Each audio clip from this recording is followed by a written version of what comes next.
এই মুহূৰ্তত স্বাস্থ্য বিভাগৰ ৰিজাল্টক লৈ জনাব বিচাৰিছো গুৰুত্বপূৰ্ণ খবৰ ইতিমধ্যে জাননী প্ৰকাশ কৰা হৈছে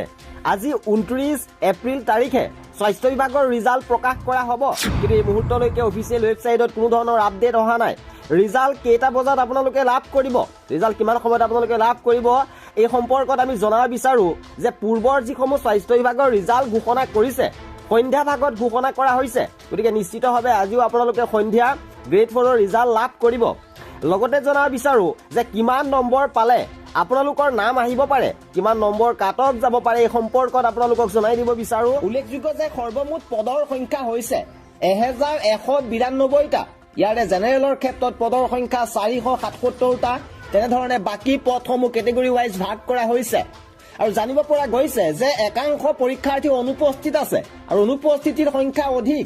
প্ৰায় 2 লাখ পৰীক্ষাৰ্থীয়ে পৰীক্ষাত অৱতীৰ্ণ হৈছে সেই অনুপাতে যদি চাবলৈ যোৱা যায় 167 জনৰ বিপৰীতে এটা পদ লাভ কৰিব পাৰিব আৰু ইয়াত কাট অফ সম্পৰ্কে আপোনালোকক জনাব বিচাৰিছো যে জেনেৰেলৰ ক্ষেত্ৰত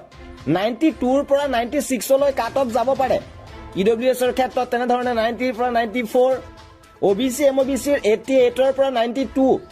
এছটি ৰ ক্ষেত্ৰত 86 ৰ পৰা 88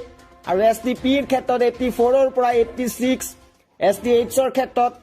আপোনাৰ 78 ৰ পৰা 82 ৰ ভিতৰত থাকিব পাৰে পিডব্লিউডি ৰ ক্ষেত্ৰত তেনেধৰণে 70 ৰ পৰা 76 আৰু এক্স সাৰ্ভিসমেনৰ ক্ষেত্ৰত 72 ৰ পৰা 78